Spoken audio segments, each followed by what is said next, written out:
On this week's episode of Ride the Lightning, the Tesla unofficial podcast, Elon Musk describes a few ways in which the Cybertruck has evolved since the prototype.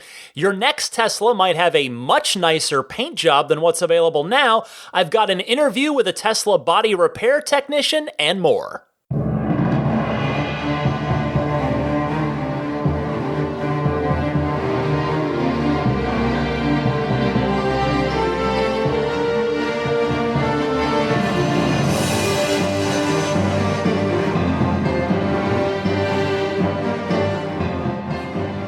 What's happening, friends? Ryan McCaffrey with you alongside Daisy the Boxer Puppy, and we are here for episode 246 of Ride the Lightning, the weekly Tesla unofficial podcast. This episode for April 19th, 2020. And before I get going, I've got plenty to get to this week. It's a fun and exciting week of Tesla news. A strange thought occurred to me this week. It means nothing. I just thought it was random. Maybe you'll find it interesting. But there probably aren't any, as in actual zero, new Model Ys available for sale in the world right now. Zero. There's still Model 3s in inventory. There's still S's and X's as well. But to the best of my knowledge, there should be zero Model Ys left because they'd only just started to spin up production. Demand is still very, very much outweighing supply. And, of course, Tesla can't build anymore right now because of the shutdown. So, again, I don't have a point to that, other than that I found it interesting when the thought occurred to me. And I guess it would be also interesting to add, it will probably never happen again, ever, once the shutdown is over. I mean, until the Model Y itself is discontinued some way down the road. Anyway, let's get rolling with the week's Tesla news. First up, some Cybertruck updates from Elon. He took to Twitter to talk about the Cybertruck, starting with the truck itself post-prototype, what they have been doing to the design since the prototype that we saw late last year. And Elon saying, quote, "We've reduced the size by about 3%. The center line is more level, and the lower window sill height," implying lower as well. "We're working on increasing dynamic air suspension travel for better off-roading. Needs to kick butt in Baja," which is pretty cool. As for ground clearance, Elon saying, quote, "Reviewing the overall system with vehicle engineering team next week. Should have a number then for what the final ground clearance is going to look like." And then Elon was asked, well, will this be an all-new air suspension or an iteration of the second-generation air suspension that's in the Model S and the Model X Raven vehicles now? And he said simply, all new. So there you go, some really interesting new tidbits of information on the Cybertruck. What struck me about this is seeing that the Cybertruck is very clearly in super active development right now, with what must be Franz's team, the design side, and of course the engineering team. They were specifically referenced in his tweets. In fact, with the Model Y now done, from pretty much by any definition of it, they just are trying to build them once the factory reopens. But with the Y done, I would imagine that the Cybertruck is now the design team and engineering team's top priority, since not only is Elon super excited about it, so he's going to be more keen to pay attention to it, but Tesla has a little issue of hundreds of thousands of reservations for it. It is a very big but very good problem on their hands here with trying to get that Cybertruck done and built. I mean, it's clearly a higher priority than this Tesla Semi or the new Roadster, as it should be. There is a lot of money to be made with the Cybertruck. It can become a very big part of the Tesla business. The Semi is unlikely to do that, though it's not to discount the potential importance and disruption to the trucking industry in a good way that the Semi could cause. And then the Roadster is, as Elon described it to me in my interview with him last year, dessert. That car is dessert.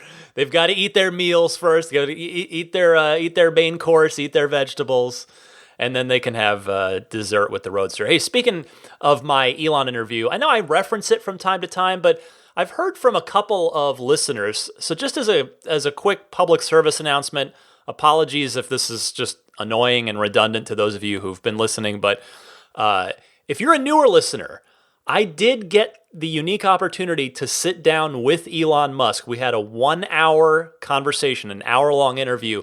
It was episode 200, if you'd like to go back and listen to it if you've never listened to it. Anyway, back to the Cybertruck.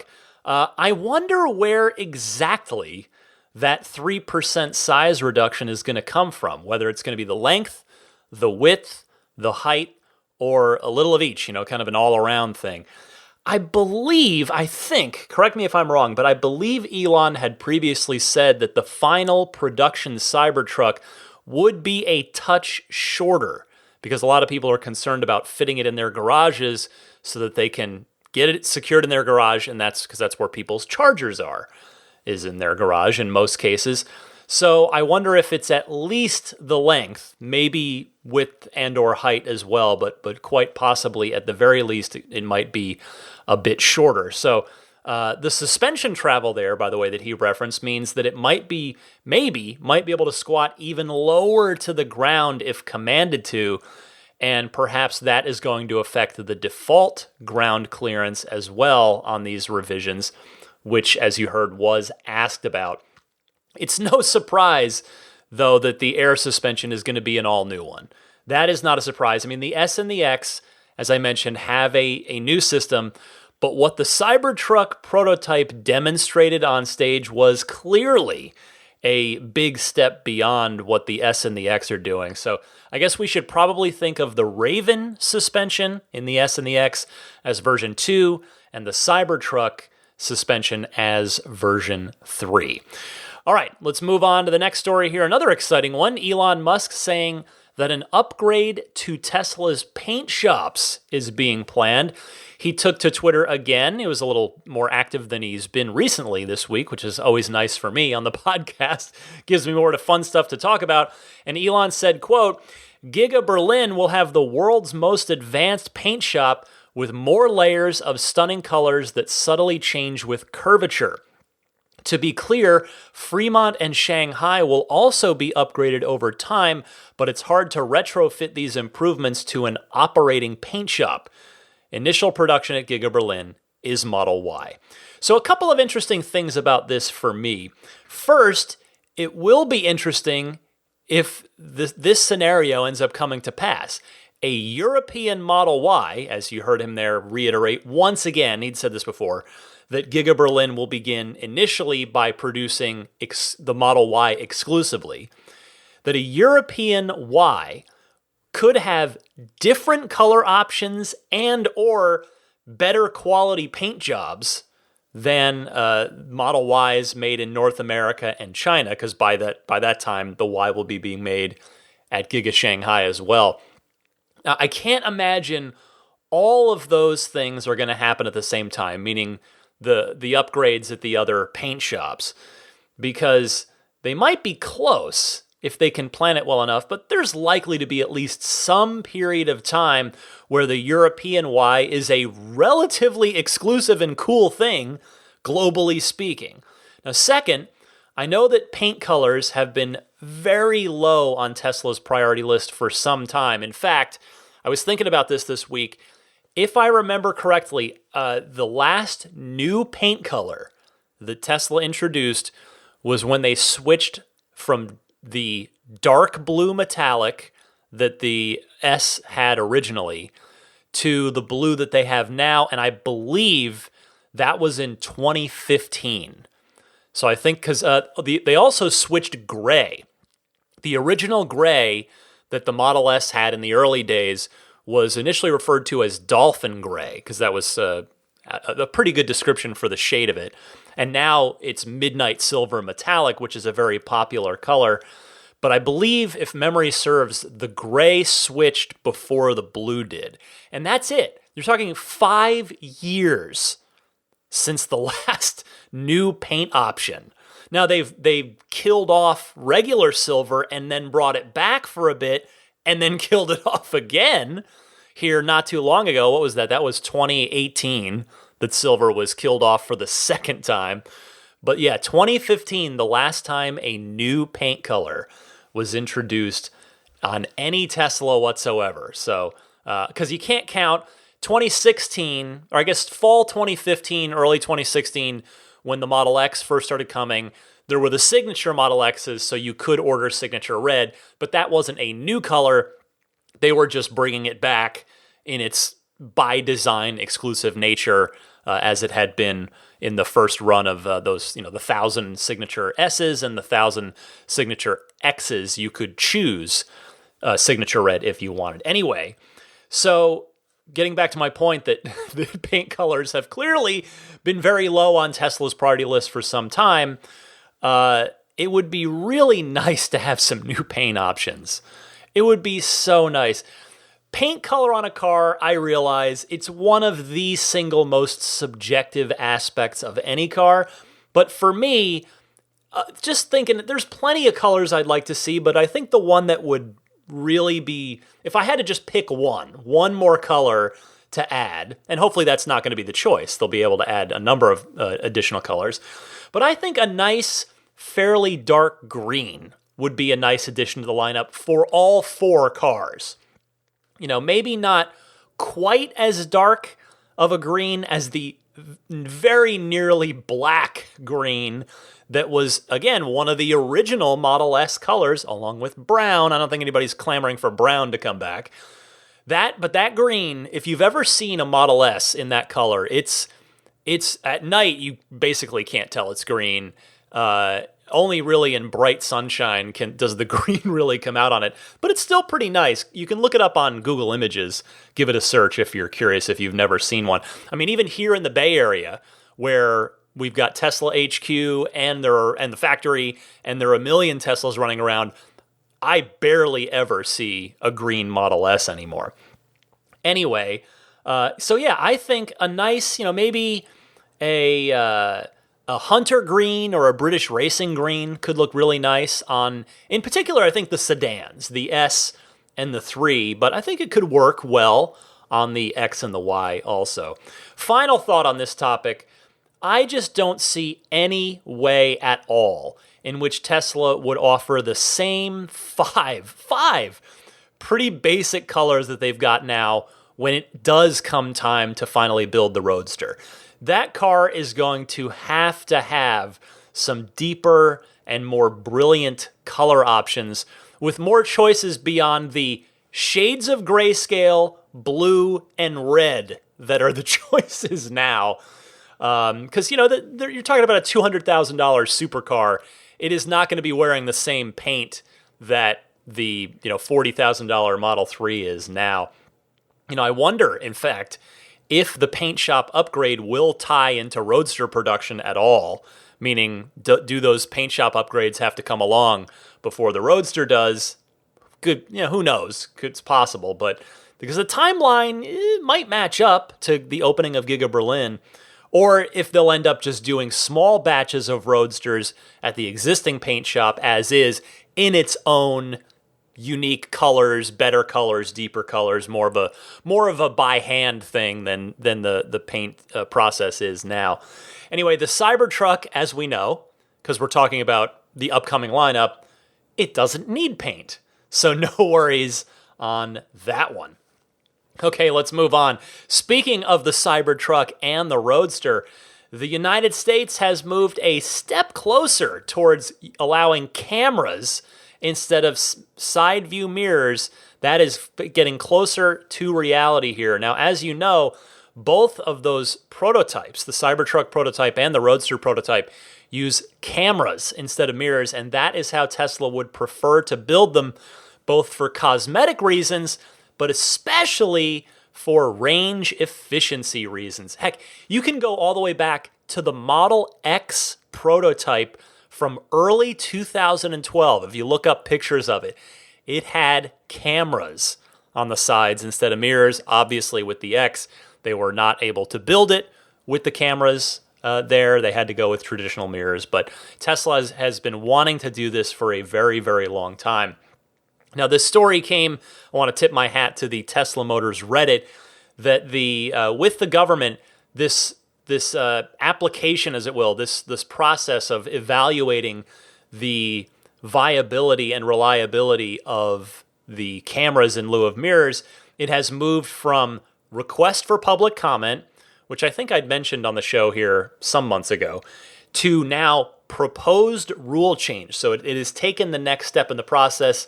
It's not there yet, but it's getting closer to becoming a legal reality in this country. I mean, if the technological implementations from Tesla and others are up to the government standard for safety, I mean, we could see Teslas not only look a little cleaner, aesthetically speaking, but also, again, as I said, improve that range.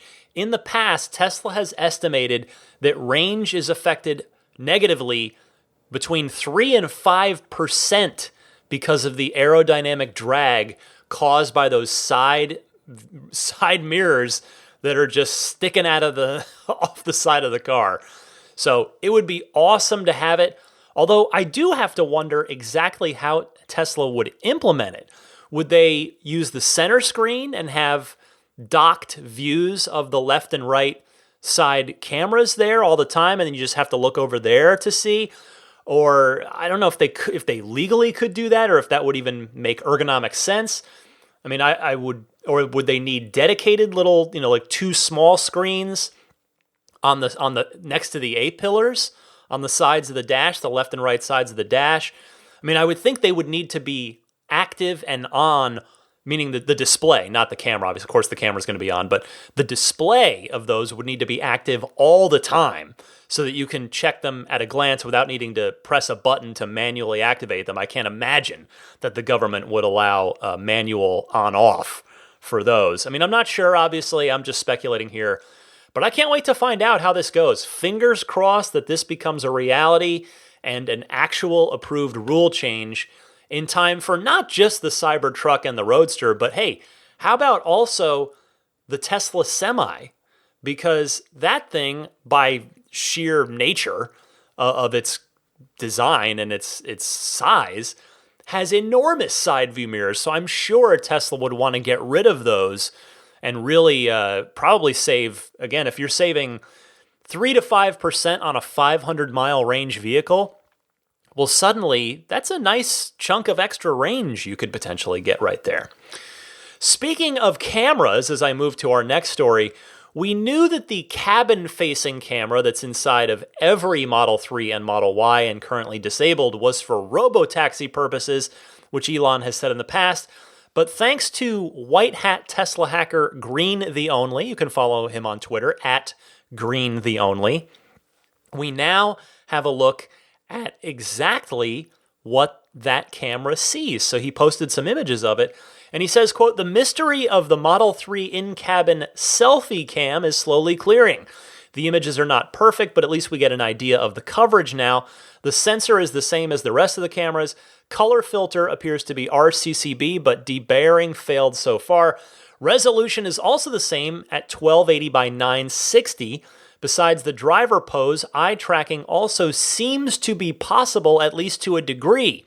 With regard to the passenger monitoring, the front passenger is visible, but not the seat nor the dash, and not the glove box and any other important things.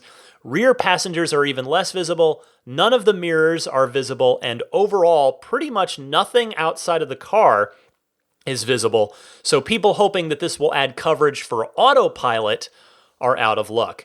Now, in fact, Elon jumped in on the conversation here to just once again clarify that this camera is intended for robotaxi monitoring. It's basically an insurance policy in case somebody that's robotaxiing in your car vandalizes your car. But I find it interesting, nevertheless, that Green, who is clearly a very smart person, thought that it could be used for driver eye tracking as an autopilot aid. But it sounds like that's not the case, at least not for now. So again, if you want to see what the views from this camera look like, you can check him out on Green's Twitter feed at Green the Only, all one word, on Twitter. Next this week, I've got one more Sandy Munro clip for this particular week, as he got his first look at the Octovalve, the successor to the Model 3's very innovative Super Bottle. And Elon was, of course, talking up that Octovalve on Twitter a couple weeks ago, as I told you about. So here is Mr. Munro getting his hands on the Octovalve. This is the famous Octobottle, and if you have a look, you can see that this thing has got pipes going in every different direction, and what it's doing is basically feeding the power to pretty much everything that has to be cooled or heated. We talked about the heat pump here before, and you can see that there's pipes coming to and from there, and you can see that the high and low pressure sides of this thing are heading around the corner and straight into the Octobottle. So this is kind of fun. We're kind of happy about that. The other thing that we've heard just recently is that this has a short circuit, which would mean that the short circuit would mean that you could get heat faster out of the heat pump, and so we're happy to hear about that. Anyway, this is kind of something that we're excited about. Well, it sounds like Sandy's going to be taking a deeper dive into the Octovalve soon, but he is once again impressed. In fact, to me, that is the theme of this entire teardown so far after about 20-something videos, is that Sandy Munro, a industry expert, I mean, it's very fair to call him that, is incredibly pleased with the design and assembly of the Model Y thus far. And I'll tell you, it seems like, based on everything he's been showing, that Tesla has come a long way in just the 3 years since they started manufacturing their first high-volume car, that, of course, being the Model 3. So more from Mr. Munro on future episodes of this podcast as it warrants. Again, you can view, I'm only posting the occasional little interesting clip here or there, but he's got just, at this point, hours of video of the teardown. If you want to go look on his YouTube, just search for Munro Live, and Munro for him is spelled M-U-N-R-O. Next this week, Elon Musk made an appearance on the Third Row Tesla podcast. I know a couple of the cast members on that show, Safian and Vincent. They're both very kind, very enthusiastic members of the community. They're joined by a few other folks on there. And they had Mr. Musk stop by over the phone, obviously, since we're all physical distancing right now. First, they got Elon to talk about how the, so to speak, under the hood changes from the Model Y to the Model, or to the Model Y from the Model 3 has led to the Model Y's efficiency gains. Take a listen to this. I mean, the things that I think are most significant about the Model Y are the heat pump design with the Octovalve, which is quite a clever valve idea, and so it's really the heat pump and the rear, what we internally call the rear underbody castings, and I think those are the two most significant changes to the Model Y. There are a bunch of smaller ones, but those are the two most significant ones. And the heat pump means the car is able to operate more efficiently. So even though it has it's heavier and it has a bigger cross-sectional area, it's actually able to achieve a range that is about the same as the Model 3.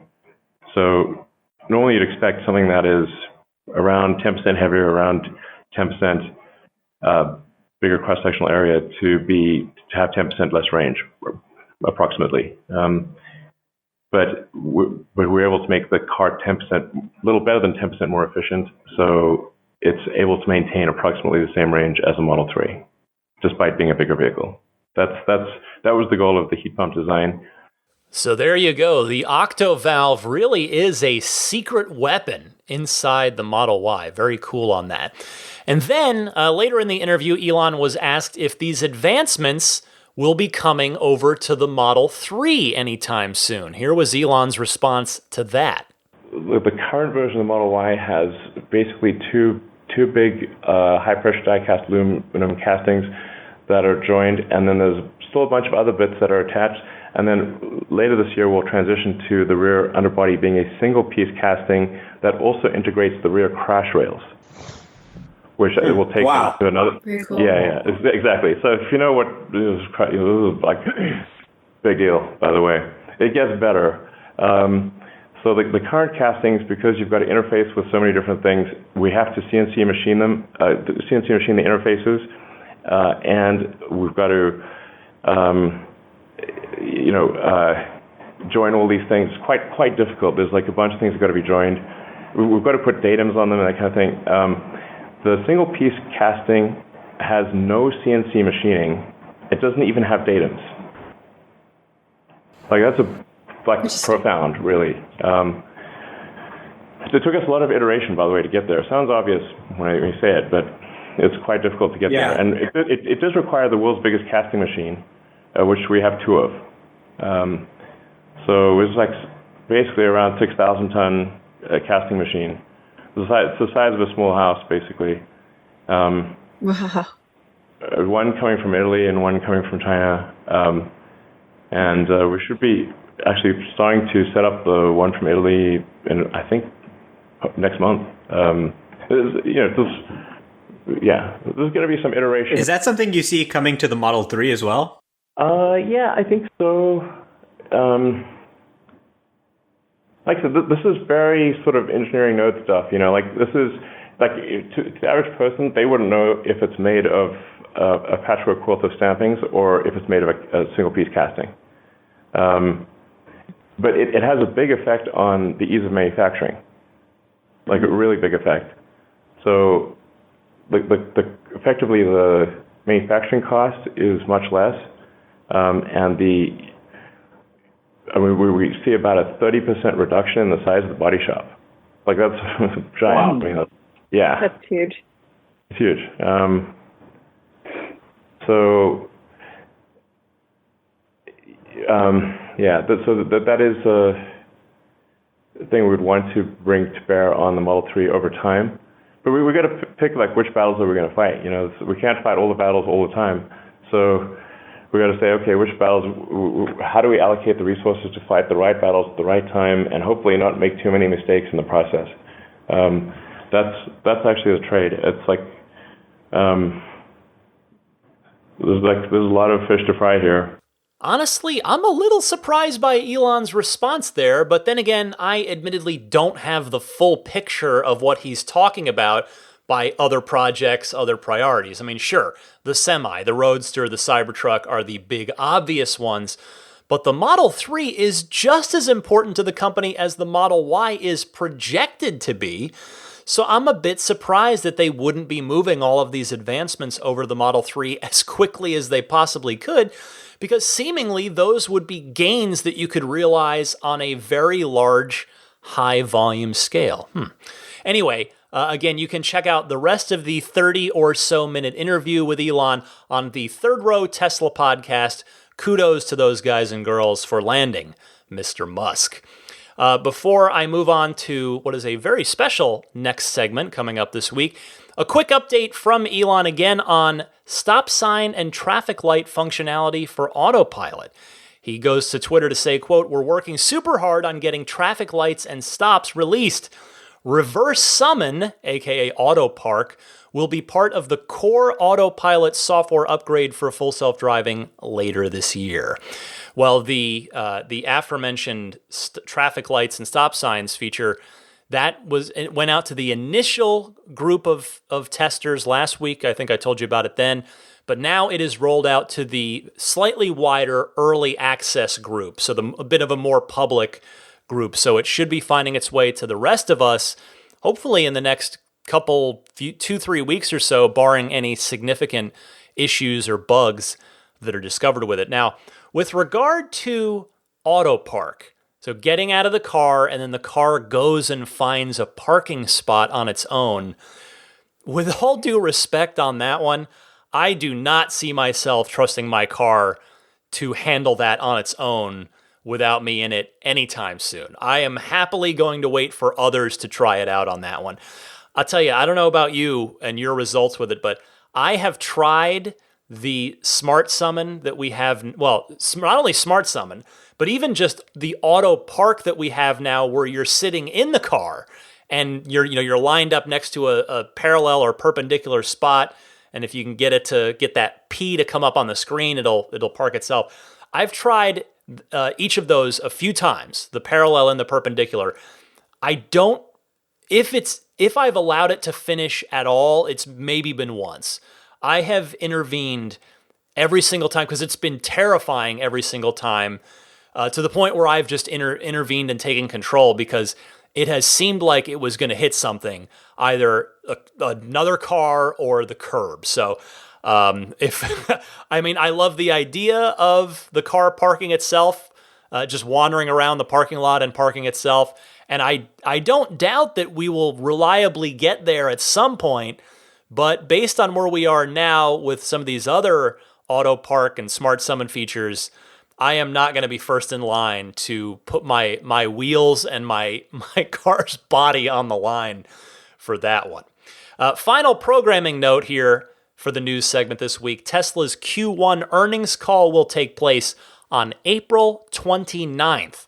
So look for my usual analysis and audio clips, my usual thing that I do with the quarterly earnings call, which I always have so much fun doing.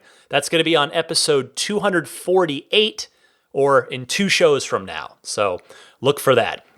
All right, I'm going to come right back and introduce the next segment, which is an interview with a gentleman by the name of Robert DeFranco. He is a Tesla certified structural repair technician. So yes, a body repair tech. Been around a long time. He's quite the expert. So stay tuned for that right after this. This is Steve Downs, the voice of Master Chief, Sierra 117. You're listening to Ride the Lightning, the Tesla unofficial podcast. You know, that Cybertruck looks a lot like a warthog, doesn't it? Master Chief, out. The Chief himself, Steve Downs. You like that? I was really thrilled when that came through. That's a little fun nugget for those of you who are video game players. Again, I work in video games by day. A little bit of it leaks into the show. I mean, if some of you might recognize the intro music, the theme music to this show, and the bumper music, and that fits that little bit from Steve Downs fits right in. So, just if you're curious, that is from a website called Cameo, cameo.com. And I jumped at that opportunity because it's got there's a bunch of celebrities and voice actors on there that are all right now. They're all donating their entire fees to COVID-19 relief. So I thought this is just this is a perfect opportunity to do this. So I was more than happy to spend a little bit of money for it to go to a good cause. And now I have a super fun bumper from Master Chief. Yes, so good. And he's totally right. The Cybertruck does look like a warthog. And in fact, Elon at one point had said that the warthog kind of inspired the Cybertruck. So anyway, thank you, Steve Downs, for that. And now I want to give you a little something different this week. In lieu of the Ride the Lightning hotline, and by the way, the hotline's not over. It'll be back next week. I would very much like you to continue to call in with your Tesla questions, Tesla comments, Tesla discussion topics. You can call in one of 2 easy ways. I'll give you the info here just so you have it handy.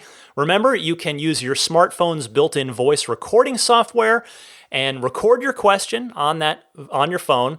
And please try to keep it to 90 seconds or less, minute and a half or less. And then email that recorded file to me at teslapodcast@gmail.com. Or you can take that same 90-second or less question, comment, or discussion topic and call in and just leave a message on the Ride the Lightning hotline itself. It's a toll-free number, so it won't cost you anything. You can call or Skype at any time, and the number is 1-888-989-8752. That's 1-888-989-TSLA. And so for this week, like I said, just to take a little break, we'll get back to the hotline next week. But I had a listener reach out by the name of Robert DeFranco. And as I said just before the break there, Robert has been a body repair technician for 30 years. And the last 6 of those, he's been working exclusively on Teslas. So he is a Tesla certified structural repair technician. And I thought it would be really interesting to talk to him about, because, accidents and damage repair and parts, are such a big worry for Tesla owners if they get into a collision. The Cybertruck, hey, how's that going to work with the stainless steel? So talk to Robert for 20 minutes. I hope you enjoy this interview. I found it very interesting. It's relevant to all of us. We hope we never need his services or any of his fellow body repair techs, but hopefully you learned something. Hopefully you enjoy this interview. Here you go, Robert DeFranco. Hey, Ryan, great to be here. So you reached out to me. This was great. You've been listening to the podcast, and I thought, well, boy, this is a field I know nothing about, but this is something that's relevant to all Tesla owners. I mean, we hope that we never need you, right? That's the goal, is that we're never in a collision and need your services. But if we do, I thought, boy, there's just a lot to cover here. So as I said, you've been a body repair technician for 30 years, the last 6 on Tesla exclusively. How did you get into the Tesla repair business? Now, I know you're a Model S owner, so did you seek the business out of, boy, I'd love to just pivot my business, work on these things exclusively, or did so many Teslas, Model S's start popping up in your area over the last 6 years that the business kind of found you? Well, I had worked for a local dealership body shop for a while, and I eventually left that shop to go somewhere else. But that shop had an aluminum repair program, but they only had one person that worked there, because the aluminum repair programs, when it comes to the body shop business, are kind of an exclusive thing. There's very few aluminum cars, and very few manufacturers make them. So it's kind of a hard part of our industry to get into. And so they had a gentleman there that had been there for a number of years working on the Aston Martins. And I had told them if they ever expanded their aluminum program, I would like to have a shot at being a part of it. And the head of the Aston Martin body shop program got hired by Tesla to start their body shop program. So they started reaching out to Aston Martin dealerships and offering them to get on the Tesla program. And when they did that to that shop, they called me and invited me to come back to work there and go down to Fremont at the factory and get certified and get all the training to start working on Teslas. That's cool. So now you've probably seen just about every car in your line of work over the years. What drew you to Tesla and led you to want to purchase a Model S of your own? Well, after spending a couple of years working on them, driving them, you just start. It's hard. It's hard not to just fall in love with these cars. They're not like any other car. And once you drive one, you don't want to drive another car. It's when you get in another car, it's like going back in time. Is what it feels like. Exactly. Yeah, it's that is really it's almost it sounds hokey and cliched, but that's. You talk to one person after another, and that's my story as well, going back a number of years. It's just, as soon as you drive the car, that's it. I mean, there's just no, and you've been in everything, I'm sure, over the years. Oh, I've been in just about every car manufactured. So you were telling me off air, you managed to pick up a P90D Model S for yourself. So have you had a lot of fun in giving the launch demos to your friends and family? Not a lot of friends, but my kids get a big kick out of the launch demos. They are the ones, boy. Kids really get it, don't they? I mean, I know my daughter's that way, and I get more thumbs up from kids than from anybody else. It's which bodes well for the next generation, right? That they all see Tesla from their childhoods as a cool thing. For sure. As much as I like the P90D, I think I'm going to have to sacrifice it, though. I'm going to have to sell it, unfortunately, to afford my Cybertruck that I've got on order. Yeah, so I wanted to ask you about that. You're actually I think the perfect person to talk to here, because So I know you've been listening to the show for a while, certainly since the Cybertruck reveal, and as you know, I had a DeLorean for 12 years, the only other mass-produced stainless steel-bodied vehicle to ever exist up to this point. And so I know a little something because I actually did have a fender repaired at one point on the car. And so, I want to ask you, how are repairs, in your estimation, your professional estimation, going to work with the Cybertruck with this cold-rolled, hard 301 stainless steel body?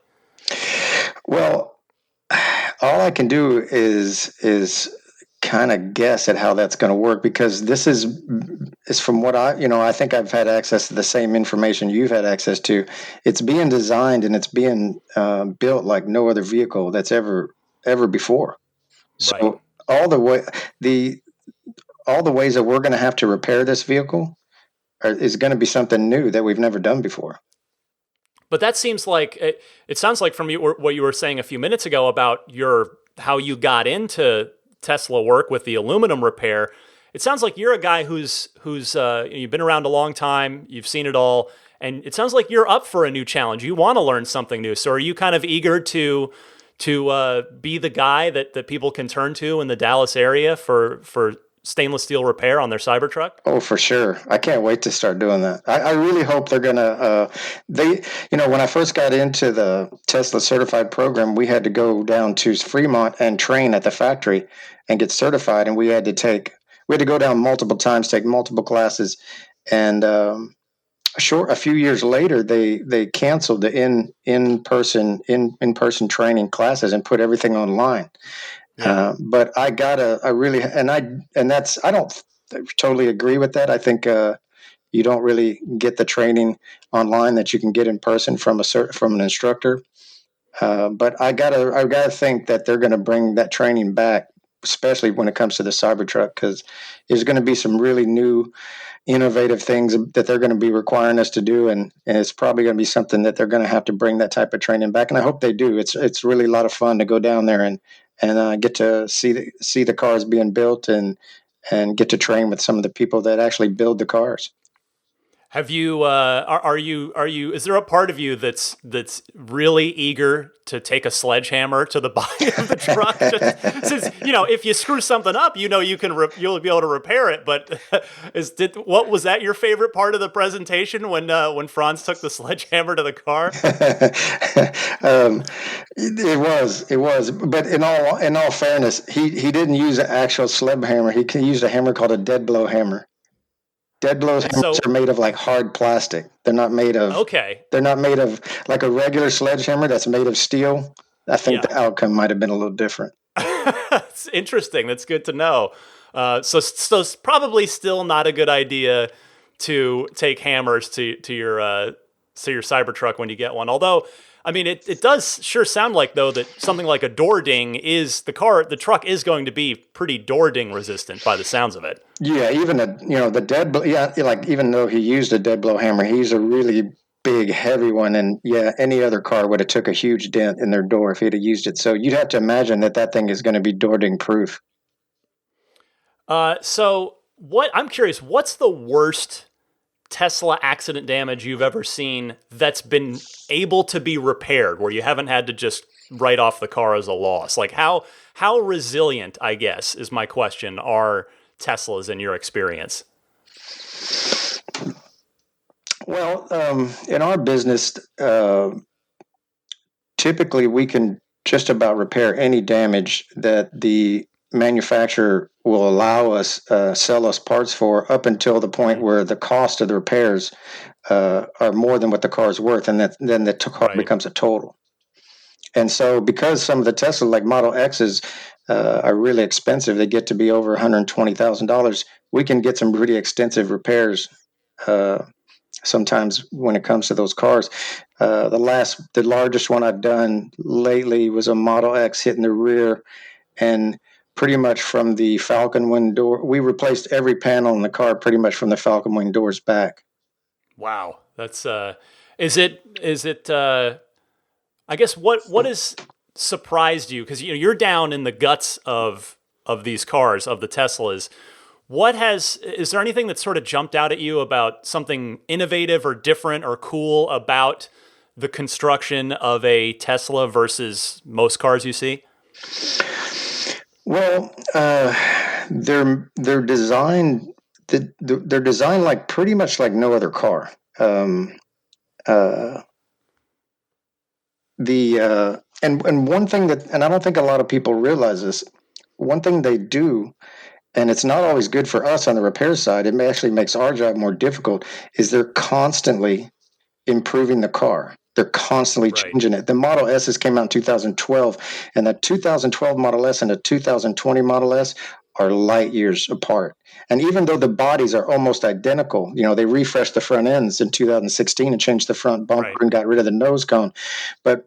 And other than that, the bodies are absolutely identical, but everything underneath is constantly being changed and improved and upgraded.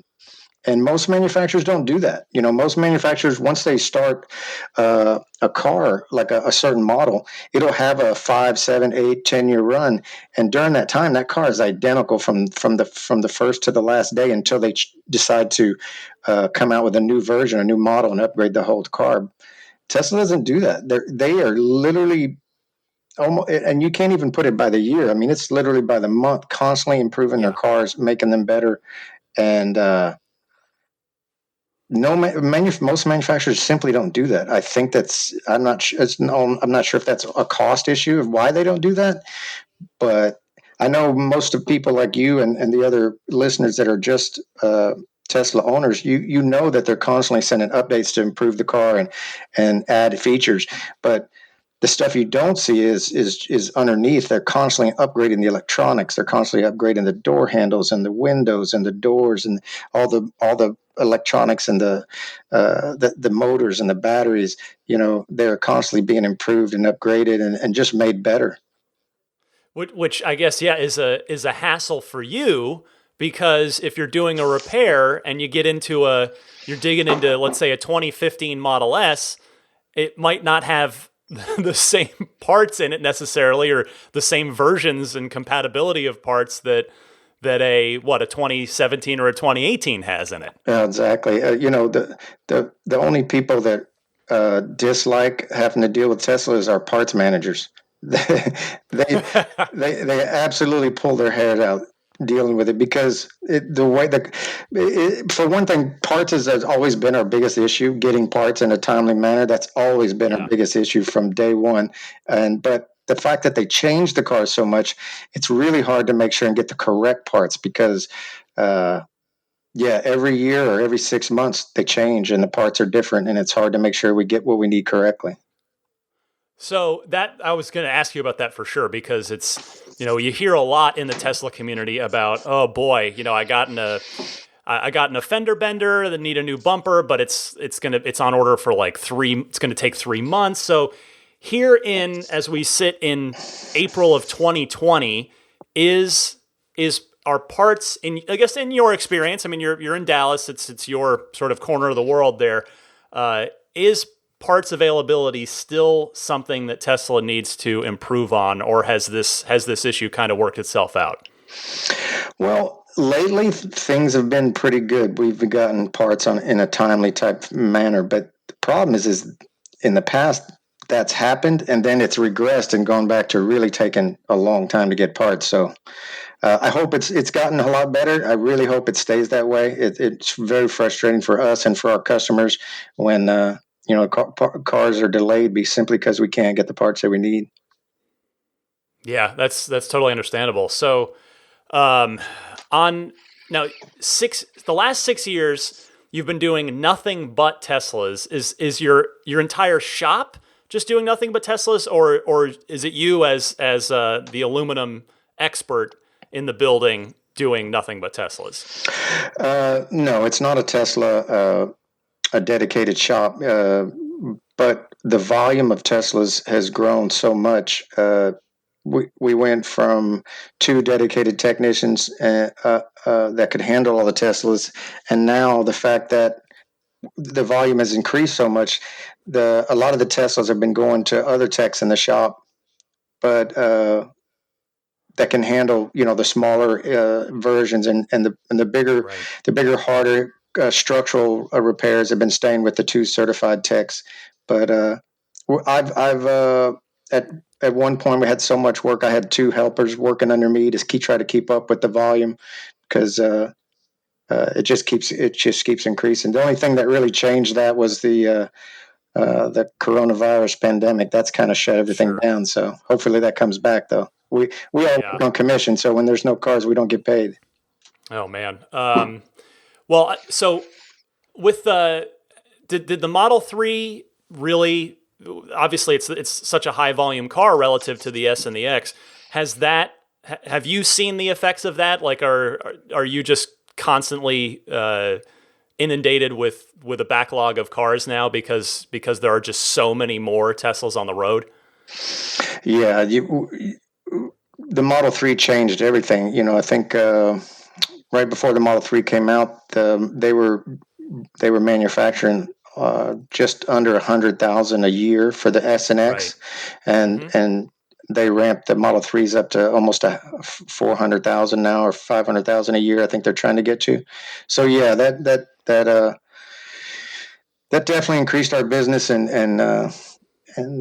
helped. It was good for us and good for the shop. It's brought a lot of work and kept us employed and had us hiring more people to try to keep up with it.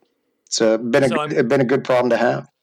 Yeah, I'm guessing, I was going to ask then, the Model Y is got to be music to your ears, because that's not only another new Tesla, but it's going to be as high a volume in the end, or higher volume than the 3. So that's just more job security for you, yeah? For sure. Yeah, I'm looking forward to that. We got 4 or 5 of those in the shop right now. They're beautiful. Already? Yeah. Well, how they're not how are people denting them already? Most of the time, when these type of models just come out, if we get the Tesla service will send us cars that have any type of transportation damage, or maybe some type of paint defects. So we've got a few with those issues, but those things are beautiful. I really like them.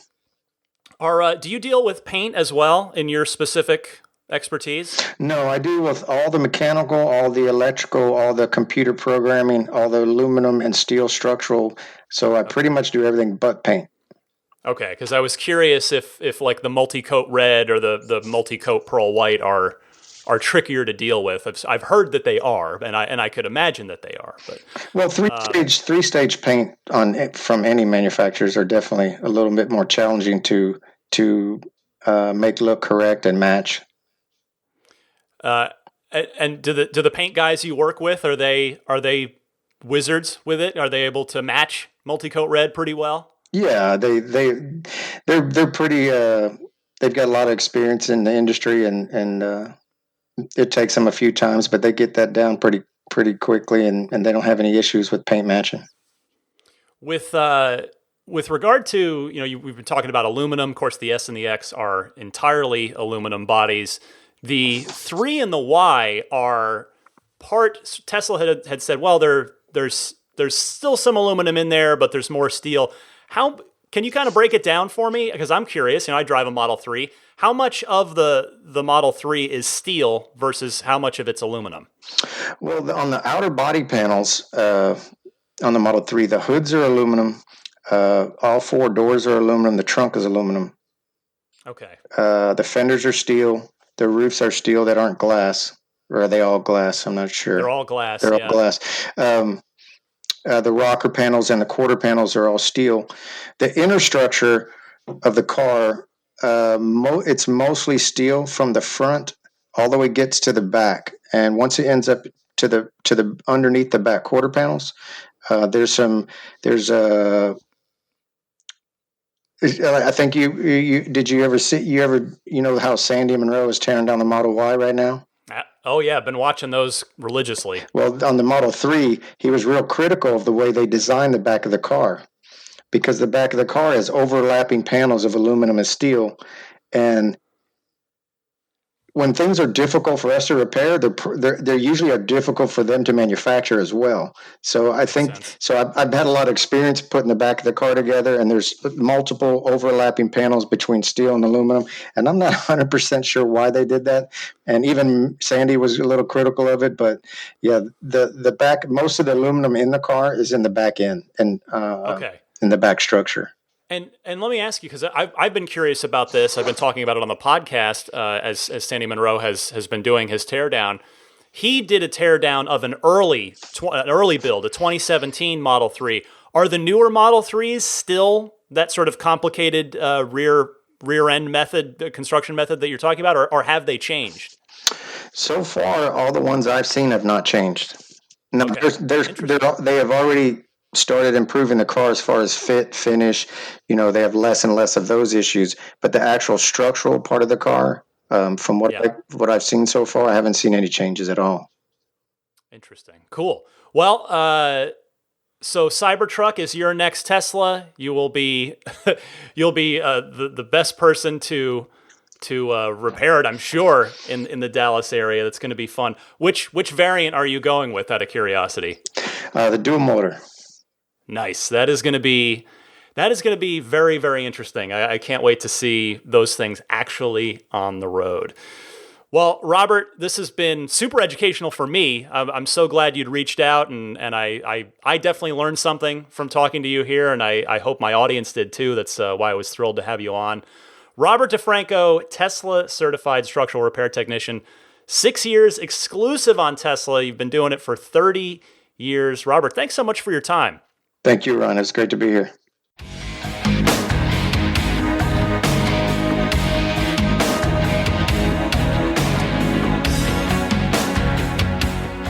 Well, I got some good Tesla news this week. The Referral wheels, which are the zero-G wheels that are in the track package, but without all the other track stuff and without the super slick Michelin Sport Cup 2 track tires with more regular Michelin PS2s, I think, or PS4s, whatever is on the regular Performance Model 3. But anyway, those are starting to be delivered and installed for the Referral winners. So since I was lucky enough to get enough referrals to get that, I have an appointment on the books, and I am hoping by the time I record the show next week that I will have those wheels installed and can tell you a little bit about them.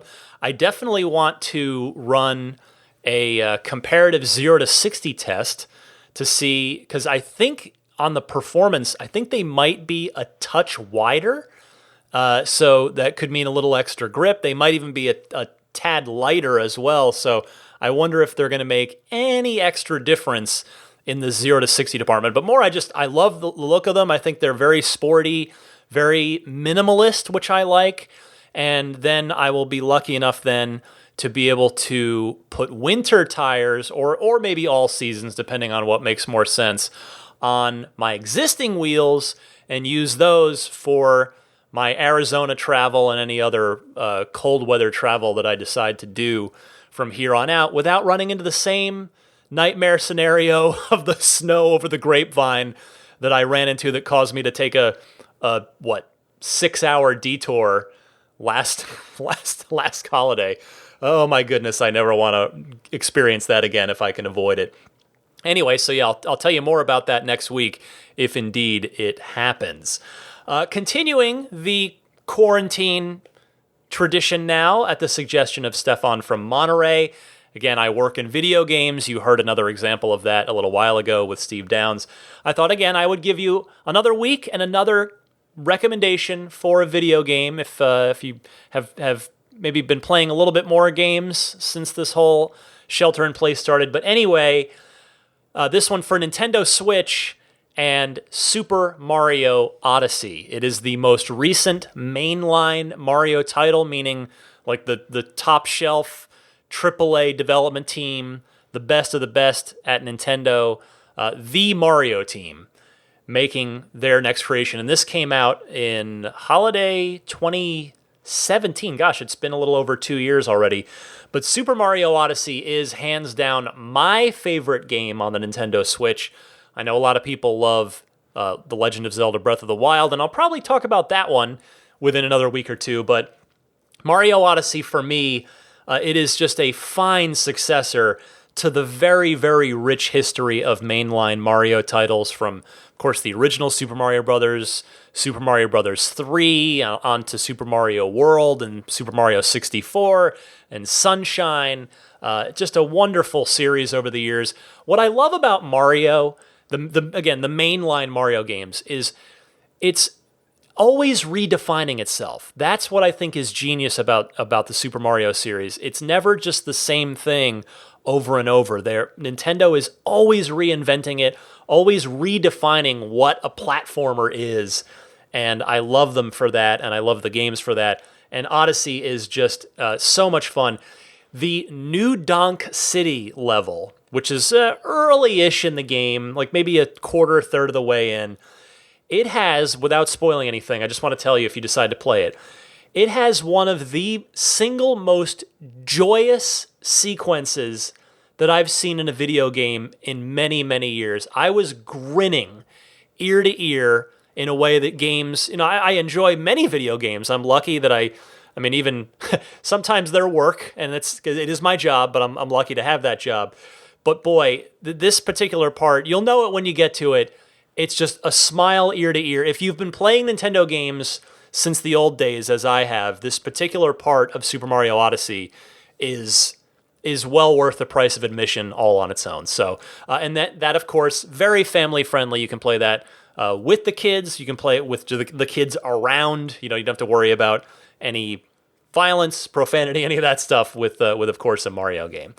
Anyway, pro tip of the week time. This one comes to me from Rick in Rochester.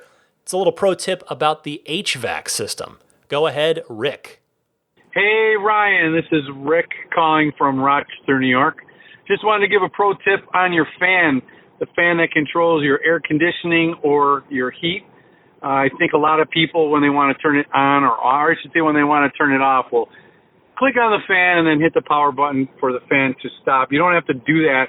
All you need to do is press and hold the little fan icon, and you'll see it kind of flash underneath your finger, and it will turn the fan off. So you don't actually have to go into the fan system, if you will, to turn it off. Just press and hold the fan button, and it will turn off for you. That's my pro tip. Thanks for all you do. Absolutely love this. I've been listening since your Elon podcast, and I will not stop. Thanks again. Have a good one.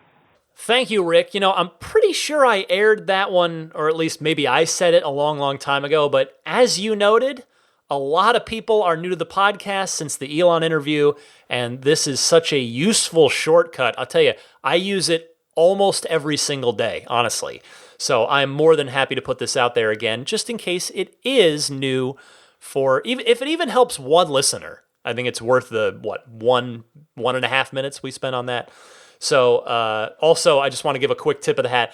Chris from Gilroy, California, also called in with this right about the same time that Rick did. So it's ended up going with Rick's on that one only because his came in first. But Chris from Gilroy, I see you, my friend.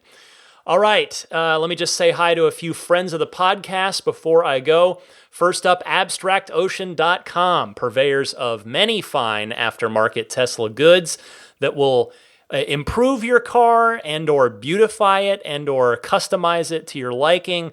So they've got the vinyl wrap kits for the center console, change the look, change the literal feel of that console.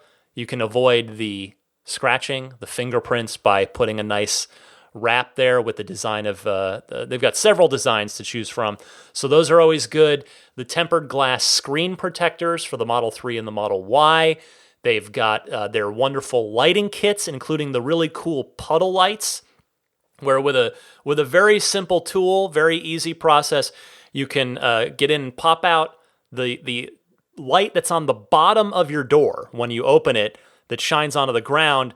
You can replace that with a simple kit, and you can have the Tesla T logo shining down on the ground like the bat signal, or you could do the Model 3 logo, the S logo, the X logo.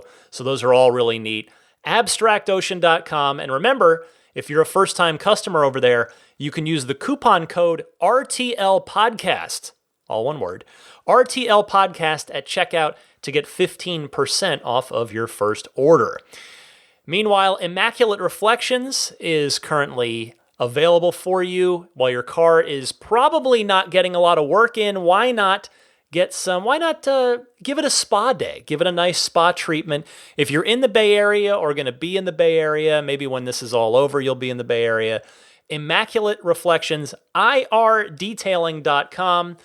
Discounts are available for listeners of this podcast because Jeff is that nice of a guy. So whether you're doing, there's a ceramic coating, which I'm going to have my new wheels ceramic coated by Jeff because it'll make them way easier to clean. I have that on my wheels now. He did those for me, and they clean up like brand new. But there's no dirt on them. It's so great to clean them when they've been ceramic coated. But more importantly, ceramic coat the paint, because then you don't have to wax your car for 3 to 5 years, which is nice. There's paint correction. Paint correction. Take out any of those little factory flaws or maybe any little flaws in the paint that have come since then by accident or things happen. And paint protection film. That's another big service that Immaculate Reflections offers. So anyway, check him out, irdetailing.com. You can also see his work on yelp.com/Immaculate Reflections and on Instagram, where his handle is Immaculate_Reflections. Meanwhile, puretesla.com/RTL. That /RTL, very important there on that website. Go there if you are interested in getting that nice long-term solution to your dashcam/Sentry mode. As we know, we just got the dashcam viewer in a recent software update, so it's even more useful now. Why not? The cars have this free security system. I mean, that's what it is. It won't stop anyone from doing anything, but it will record them, and then you can put it on the internet where it happens. These people get tracked down and charged with crimes. It's awesome because they get caught for doing horrible things. Hopefully nothing will happen to your car, but better to have it on tape, so to speak. Why do we still say on tape? Is that just because I'm 39 and I remember when there was tape? Either cassette tape or VCR tape. Anyway, puretesla.com/RTL. It is a turnkey kit. You order it. It's $49 for the 128 gig, which is what I'm using. You can step up to 256 gigs if you like. That'll cost you $69. It comes fully formatted. You plug it straight into your car when you take it out of the package. Shipping is free in the United States and obviously just reasonably priced international shipping. And that's it. Works with Mac or PC. So get it. puretesla.com/RTL. The sale is still going. I'm hoping, I don't know how long this is lasting, but you might want to jump on it soon. The Jada wireless charging pad and the Jada USB hub on sale for both Model 3 and Model Y. So you've got $10 off the USB hub if you use the coupon code JADAHUB. $20 off the wireless charging pad, which obviously you only need in the Model 3 because the Model Y has one built in. The coupon code there, JADAPAD. But if you're buying both, it's not the $30 off. You can get $40 off if you buy both by using the coupon code JADABUNDLE. And the link to use there, I humbly request that you use my referral link here. It is getjada.com/REF/8. And Jada is spelled JEDA. Finally, if you're not already subscribing to the podcast, you can do so for free. That is not a cost thing at all. It's just if you subscribe, that means you'll get a push notification every time there is a new episode so that you'll never miss a new episode of this podcast. You can subscribe on Apple Podcasts, on Google Podcasts, Stitcher, TuneIn. Of course, TuneIn's in your Tesla, so yes, you can get the show there if you like. I'm also on Spotify, and then I have a YouTube channel that, again, is just the audio of the show. But if you prefer to listen there, just search for me on YouTube by searching Ride the Lightning Tesla. You'll find my channel, and you can subscribe to the channel very, very easily there. And that'll about wrap it up. Follow me on Twitter if you're interested. I'm at DMC_Ryan. Same thing on Instagram. Again, you can always email me, teslapodcast@gmail.com. And I would humbly invite you to pledge on Patreon if you feel so inclined. If you feel that I have earned your support, then I would greatly appreciate it. Everything helps on the Patreon because a lot goes into this podcast every week. It is a lot of time. It is a lot of energy, a lot of research. And I do my best. I take a lot of pride in this. So if you do see fit to support me, I would be very, very grateful for that. You can find out more on my Patreon page, which is patreon.com/Tesla Podcasts. You can pledge any amount per month, but the real fun starts at the $5 a month tier because then you get early access to each week's episode. There are some other additional little perks and bonuses if you go higher than that. But patreon.com, Patreon, patreon.com/Tesla Podcast. And that will wrap it up. Daisy the Boxer Puppy snoozing away as she usually is by this point of the show. So let me thank the Patreon producers on the way out. They are Pete White, Wolfgang Obergen, George Cassiopo, David Brander, Jonathan Wales, Alexi Heft, Logan Willis, Michael Lester, Robert Miracle, Jason Chalukas, Joe Edgel, Tim Hyde, Lawton from Chicago, Peter Chalet, Rome Strack, David Vakil, Ulrich Lassa, Luke A., Eric Randolph, David Nondahl, Jerry and Mary Smith, Brian Hope, Bill Royko, Lyle Austin, Joel Sapp, Dorian Steve Guberman, Michael Waddle, Daniel Grummer, Jeremy, Tesla Owners Taiwan, Jeremy Harris, Rob Brewer, Ron Lee, Chris Konesnik, John Cody, Matthew Wright, Charlie Gillespie, Kaz Barnes, Neil Weaver, David Perella, Sunil Joseph, Dennis Peak, Scott Gillis, Will Stedman, Evie Tricity UK, Stig Mickey Jensen, Jeff Angwin, Chase Cabanillas, Richard Folkers, Matt Kalin, Trenton from Myrtle Beach, the Lydia family, Michael Regal, sorry Michael, Mark Eversole, Ish, and Ramy from TeslaProTips.com. Thank you all genuinely from the bottom of my heart for your continued support on Patreon. That will do it for me. I hope you are all safe and healthy and hopefully still able to enjoy your Teslas here or there as you get the safe opportunity to do so. I will be with you again, of course, next week. It's never a dull moment in the world of Tesla, even when the company is shut down. As this week it was proved. What is this? This is a pretty long episode. What is this turning out to be? An hour 10, hour 15, something like that. Plenty of fun stuff to talk about, which is, I prefer it that way. I want to have fun things to talk about. I don't want to have a short show where there's nothing interesting. So I love it. Stick with me. I'll be here for you. That is my promise to you, my pledge to you. And I will see you back here next week.